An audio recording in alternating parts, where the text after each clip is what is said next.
فأنا ناصح لإخواني بالصدع بالحق تبيض وجوههم. السكوت في مسألة الحزبية يضرها، فاصدع بما تؤمر وأعرض عن المشركين. سلامي على دماج ورجالها والشيخ يحيى ودار العلم يا سعد بانيها. عبده ورسوله اللهم صل على محمد عبدك ورسولك وعلى آله وأصحابه ajma'in amma ba'd. Baik, masih pembahasan tentang kutiba alaikumul qisasu fil qatla dan seterusnya. Disebutkan oleh Al-Imam Sa'di rahimahullahu ta'ala, keluar dari keumuman ayat ini juga adalah orang kafir. Yaitu apa? Orang kafir kalau membunuh orang mukmin memang dihukum mati dengan syarat-syaratnya, bukan dengan tidak sengaja.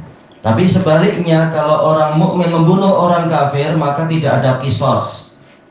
Yang ada adalah lihat nanti apakah dia kalau sengaja dan dengan permusuhan. Kalau tak sengaja ya diat juga, tetapi tidak seberat kalau yang dengan permusuhan. Baik. Dikhususkan dengan sunnah kata beliau. Assalamualaikum.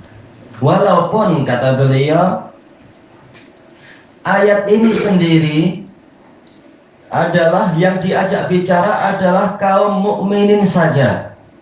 Jadi ini adalah menunjukkan walaupun ayat ini dikhususkan dengan hadis, tetapi juga sebenarnya lafaz ayat ini sendiri sudah mengisyaratkan ini memang khusus untuk mukminin. Jadi terkadang ayat dikhususkan dengan hadis, terkadang juga ayat itu sudah menunjukkan kekhususan. Jadi sisi pendalilannya lebih dari satu. Ini untuk membantah sebagian orang-orang yang menisbatkan diri pada pengikut Abu Hanifah. Walaupun wallahu alam betulkah Abu Hanifah mengucapkan seperti itu, tapi sebagian dai dari kalangan Ikhwanul Muslimin yang sekarang sebagian dari mereka mengklaim bahwasanya sebagai bentuk keadilan kalau orang muslim membunuh orang kafir wajib dihukum mati juga. Na'udzubillah. Tidak menolong Islam, malah condongnya kepada orang kafir. Ini Anda baca di beberapa buku para dai Ikhwanul Muslimin yang di barat seperti itu. Padahal ayatnya jelas bahwasanya dimulai dengan ya ayyuhalladzina amanu kutiba alaikum. Ini isyaratnya adalah di antara kita, bukan dengan orang kafir. Demikian pula hadis sudah menunjukkan itu. La yuqtal mu'minun bi kafir. Orang mukmin tidak boleh dibunuh dengan sebab dia membunuh orang kafir, tapi membayar diat dan lain-lain. Karena memang jiwa tidak sama, jiwa mukmin dengan jiwa kafir.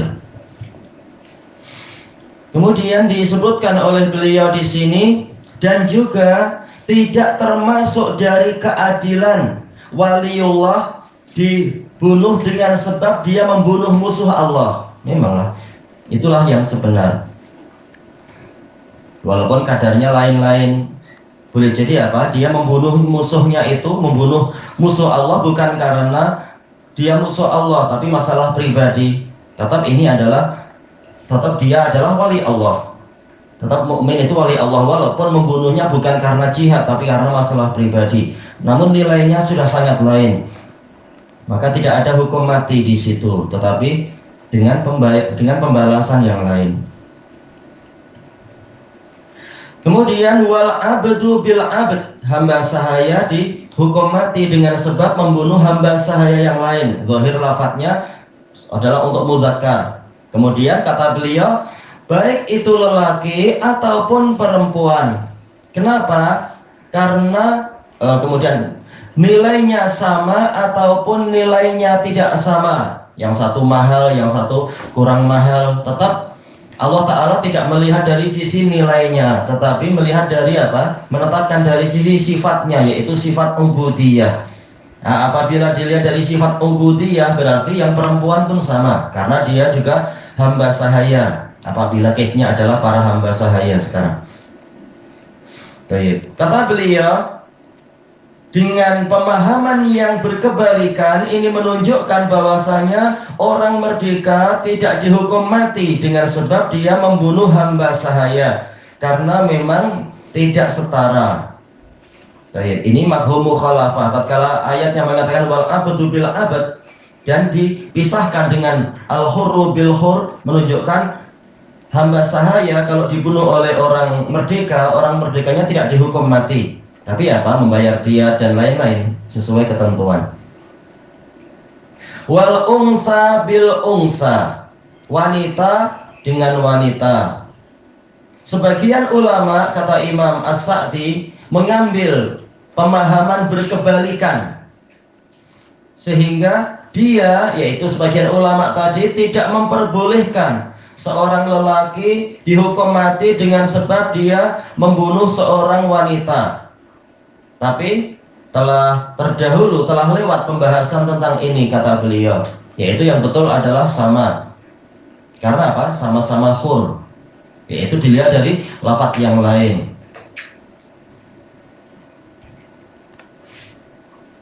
Baik. Kemudian kata beliau, ayat ini di dalamnya ada dalil yang menunjukkan bahwasanya hukum asalnya adalah wajibnya qawat.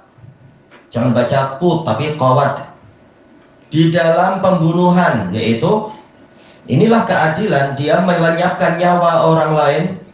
Nah, dia juga dihukum dengan setara, baru itu dikatakan keadilan. Dia menyebabkan banyak pihak dirugikan dengan terbunuhnya orang ini, maka dia juga dia juga layak untuk dihukum yang seperti itu dengan sebab jinayah dia sendiri. Tapi tentunya dengan syarat-syaratnya. Inti syaratnya kata para fuqaha itu dua. Yang pertama adalah yaitu apa? Al-amad, adanya kesengajaan. Yang keduanya adalah al-udwan, yaitu adanya permusuhan. Baik. Adapun kalau dia sengaja tetapi tidak ada permusuhan, maka tidak dihukum mati. Adakah yang membunuh dengan sengaja tapi tidak disertai unsur permusuhan?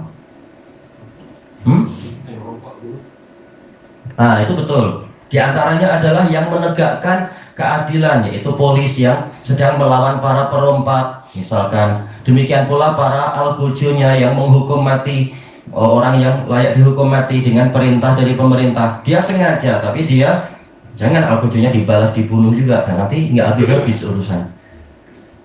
Baik. Ada juga yang ada permusuhan namun tidak sengaja membunuh, memang sudah bermusuhan, sekedar menakut-nakuti, tahu-tahu pistol meletup. Na'udzubillah. Nah, ini dia diatnya mughalladhah. Dia tidak dihukum mati tapi membayar diatnya mughalladhah, 100 ekor unta, yang mana di 40 ekor 40 unta itu bunting, ada anaknya di dalamnya. Jadi berat hukumannya. Kenapa? Kalau susah berarti apa? Cari timahnya, yaitu harganya diperkirakan. Sekarang harga unta berapa, unta bunting berapa diperkirakan.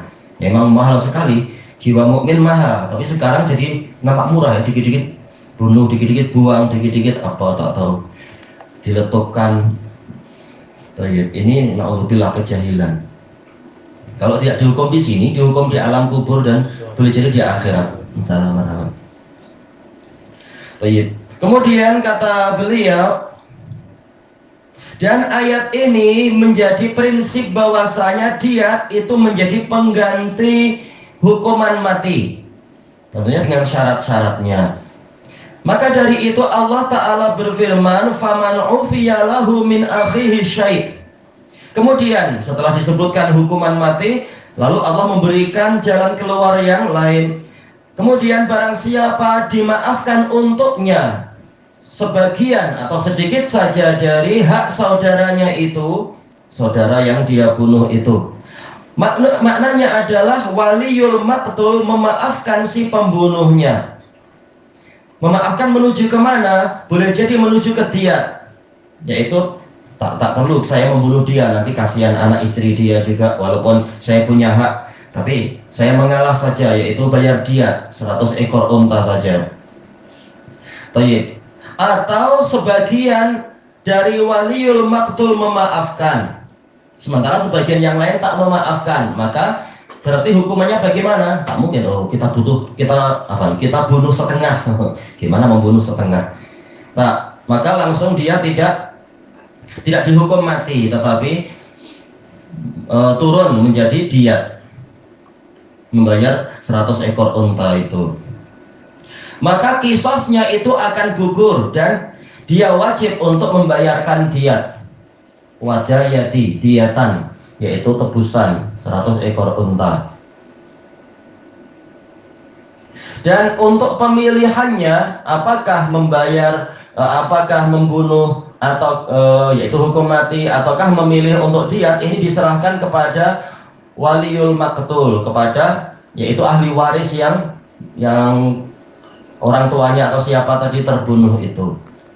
Tidak boleh diserahkan kepada si pembunuhnya. Saya tak mau mati, saya bayar aja. Tak boleh. Ini bukan hak Anda. Ini adalah hak orang yang ditinggal mati oleh orang yang engkau bunuh itu.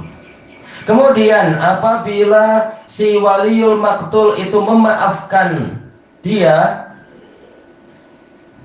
maka wajib bagi si wali tadi, yaitu waliul maqtul, untuk mengikuti orang yang mengikuti, yaitu maksudnya bukan betul-betul ikut, tetapi menyusuli pemaafan tadi kepada orang yang membunuh itu bil ma'ruf, yaitu dengan kebaikan. Maksudnya bagaimana? Tidak membuat susah pada dia. Kalau memang dia sudah memaafkan, ya sudah, jangan kemudian tiap hari diingatkan terus. Ingatkah engkau akan darah yang tertumpah itu? Kalau sudah memaafkan, sudah, namanya afa, yaitu menghapus. Maka tak perlu kemudian mengungkit-ungkit lagi. Kalau memang ingin membunuh, bunuh saja. Tak perlu kemudian bilang memaafkan, tapi tiap hari mengingatkan atau membuat surat berantai atau apa. Kalau sudah memaafkan, sudah. Ini untuk pihak dia. Untuk yang sebaliknya ya lebih layak lagi untuk dia tahu bersyukur sudah dimaafkan. Dan jangan memikulkan kepada dirinya beban yang tidak mampu dia pikul, baik itu beban harta ataupun beban psikis, beban kejiwaan. Kalau sudah memaafkan, sudah. Ini kalau memaafkan secara total. Kalau memaafkan sebagian, yaitu membayar diat, ya dengan cara yang baik, jangan dibebani dengan melebihi syariat. Baik. Tapi bagaimana? Tetapi hendaknya dia memperbagus di dalam mendatangkan tuntutan, di dalam mengajukan tuntutan. 100 ekor unta ya sudah, jangan tambah-tambah lagi ini dan itu. Demikian pula ketika sedang mengejar dengan cara yang baik. Dan tidak melukai dan tidak menyakiti hati dia. Tentunya kita melalui pemerintah kalau menuntut yang seperti itu. Jangan mengirimkan samseng sendiri atau apa. Dan sebaliknya, kewajiban dari si pembunuh adalah adaun ilaihi bi ihsan, menunaikan apa yang menjadi kewajiban dia kepada waliul maqtul tadi dengan ihsan, dengan cara yang baik. Adaun yaitu apa? Dia membayar diat dengan cara yang baik, yaitu tidak berlama-lama padahal dia mampu, dan tidak pula mengurangi yaitu 100 menjadi 90 saja atau apa misalkan. Dan tidak pula melakukan perbuatan yang buruk. Memang dikirimkan unta tapi kakinya dikurangi 1 atau apa. Istilahnya dia tak rela untuk dibebani seperti itu. Ini kewajiban dari Allah terhadapmu. Engkau telah melenyapkan nyawa keluarga mereka. Demikian pula dari sisi ucapan, tak boleh mengucapkan yang buruk-buruk. Sudah beruntung dia tidak dihukum mati. Wajib untuk tahu bersyukur. Maka tidak ada balasan kebaikan kepadanya yang berupa pemaafan tadi, kecuali adalah dia juga berbuat baik dengan cara memperbagus pembayaran hutang dia itu. Ya, hutang darah sudah dimaafkan, diganti dengan pembayaran harta benda. Orang yang ini dan ini adalah perkara yang diperintahkan di seluruh perkara yang telah pasti adanya beban-beban manusia kepada manusia yang lain. Yaitu apa? Kalau memang ada beban, semuanya wajib ditunaikan dengan cara yang ihsan. Kita menuntut dengan cara ihsan, yang membayar juga membayar dengan cara yang ihsan. Bukan membayar hutang sambil mencaci maki, memburuk-burukkan, tak kenal syukurlah, sudah ngaji lama tapi mengejar-ngejar saya terus. Itu kewajiban Anda memang Innali sahibil haqqi maqalan. Pemilik hak dia berhak untuk bicara. Baik. Kemudian kata beliau di sini, yaitu untuk orang yang memiliki hak, bahwasanya dia mengejar haknya itu dengan cara yang ma'ruf. Sedangkan orang yang terbebani suatu hak, yaitu terbebani suatu kewajiban, maka dia diwajibkan untuk menunaikannya juga dengan cara yang baik. Di dalam firman Allah Ta'ala, faman ufiya lahu min akhih, barang siapa telah dimaafkan untuknya dari tanggung jawab dia terhadap saudaranya itu. Kenapa Allah menyebutkan istilah akhi? Kata beliau, di dalamnya ada suatu kelembutan, tartib, yaitu untuk melunakkan jiwa, melunakkan hati. Di dalamnya ada isyarat, ada anjuran untuk memberikan maaf, menuju kepada dia. Semula membunuh, sudah tukar saja dengan pembayaran harta benda. Dan yang lebih bagus dari itu tentunya adalah pemaafan secara majanan. Majanan itu free ya, gratis. Nah, maka dijamin orang anggota keluarga yang mati itu dosanya diampuni dengan sebab itu. Dan di dalam firman Allah Ta'ala, akhi, ya tadi ada ufiyah, kemudian ada akhi. Ini dalil bahwasanya si pembunuh itu tidak menjadi kafir. Baik. Walaupun apa? Dalam hadis sahih Rasulullah SAW bersabda, innal mu'min la mazala fi fushatin min dinihi malam yusib daman haraman fa idza asaba daman haraman ballah. Hadisnya sahih. Yaitu seorang mukmin dia akan senantiasa berada dalam kelapangan di dalam agamanya selama dia tidak berurusan dengan darah yang haram. Kalau dia berurusan dengan darah yang haram, yaitu menumpahkan darah yang haram, maka ballah, yaitu perbuatannya itu akan mempersempit dirinya. Yaitu kalau dia tak mendapatkan taufik, lama-lama dia tidak akan punya semangat beramal soleh, akhirnya murtad. Sebagaimana dijelaskan oleh Syekh Yahya tentang hadis tersebut. Ini makna ballah. Makanya semata-mata membunuh ini tidak menyebabkan orangnya kafir, tetapi boleh jadi ini akan sangat melemahkan semangat dia dalam ibadah. Kalau tidak segera menyusuli dengan taubat dan kerja keras, boleh jadi dia akan murtad. Memang bahayanya besar. Dosa sebesar ini memang boleh jadi menyebabkan orangnya jadi melemah ibadahnya. Makanya para ulama mengatakan apa itu yaitu apa al-maksiyah baridul kufur. Maksiat itu adalah kos kekufuran. Walaupun dia sendiri memang cabang kekufuran. Sebagaimana ketaatan adalah cabang keimanan. Kata beliau, karena yang dimaksudkan dengan persaudaraan di sini adalah persaudaraan iman, maka orang tadi tidak keluar dari persaudaraan keimanan dengan sebab membunuh. Tetap dia yaitu apa? Memiliki dasar iman, walaupun jelas keimanannya banyak mengalami kerusakan. Tidak lagi iman sempurna. Kata beliau, lebih layak lagi, lebih utama lagi maksiat-maksiat yang lain yang lebih rendah, lebih sederhana, lebih kecil daripada kekufuran. Maka pelakunya itu tidak dikafirkan. Ini intinya apa? Bantahan kepada orang-orang Khawarij yang mengatakan Ali dan yang lain-lain itu kafir dengan sebab mereka saling membunuh satu sama lain.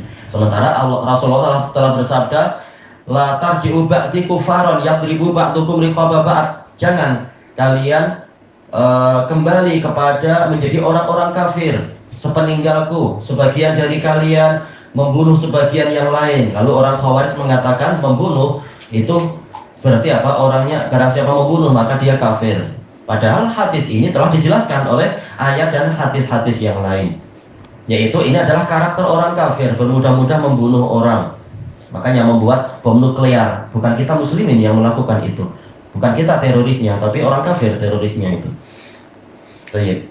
Nah, Rasulullah memperingatkan bahwasanya ini karakter orang kafir. Kalian jangan meniru mereka. Bukan berarti yang membunuh berarti dia kafir. Kemudian beliau menyebutkan di sini pelakunya tidak dikafirkan dengan sebab itu, akan tetapi keimanannya akan berkurang dengan sebab maksiat-maksiatnya tadi. Apalagi maksiat membunuh, jelas ini merusak banyak sekali. Dan apabila si waliul maktul, auliaul maktul, anggota keluarga dari yang terbunuh itu, dia memberikan maaf atau sebagian dari mereka yang memaafkan, maka darah orang yang membunuh tadi itu terpelihara. Berarti apa? Maksuman, berarti darahnya terpelihara karena sebagiannya sudah dimaafkan. Yaitu sebagian orang sudah memaafkan, sebagian ahli warisnya. Maka tak boleh siapapun, baik yang sudah memaafkan ataupun yang belum memaafkan, untuk menumpahkan darah dia. Namun apa? Yaitu menuntut diat. Maka dari itu Allah berfirman, "Faman i'tada ba'da dzalik." Kemudian barang siapa melampaui batasan ini setelah itu, yaitu setelah pemaafan, falahu adzabun alim, maka dia akan mendapatkan siksaan yang pedih. Baik.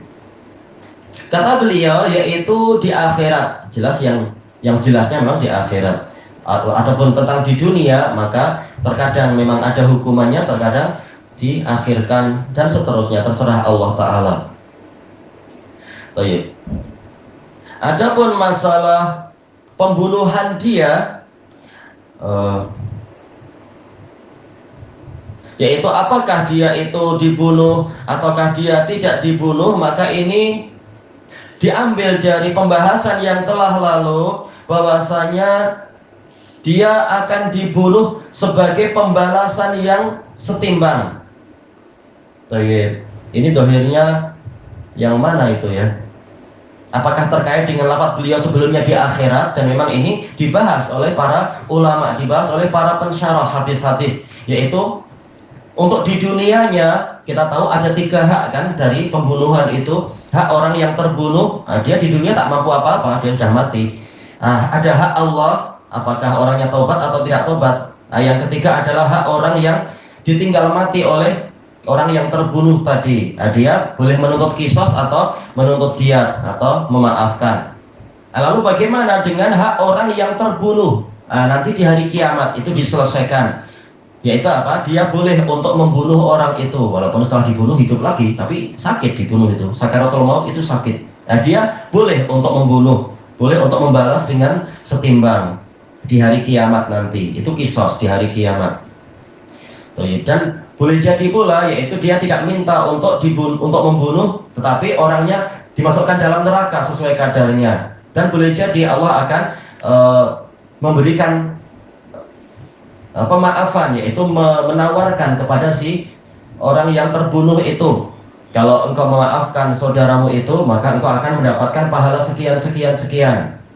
Kata para ulama berdasarkan dalil-dalil yang banyak terkait dengan permasalahan ini.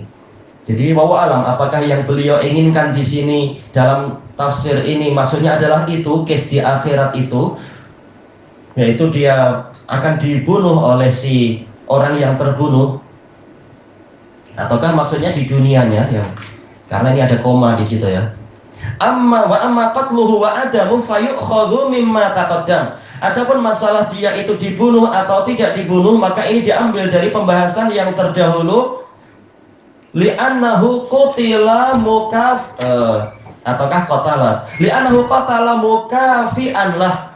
Karena dia membunuh orang yang setara dengan dirinya, al-hurru bil hurri atau al-abdu bil abdi atau al-unsa bil unsa dan sebagainya itu. Maka wajib dia dibunuh dengan itu. Mungkin beliau membahas hukum asalnya lagi ya, kembali ke asal, bukan terkait dengan akhirat. Kalau akhirat penjelasannya tadi, ini hukum asal akhirnya, kembali ke awal. Adapun orang yang berarti apa? Beliau ingin membahas kembali ke awal, tetapi mengaitkan dengan azabun alim, siksaan yang pedih. Ini bagaimana? Siksaan di akhirat pembahasannya tadi.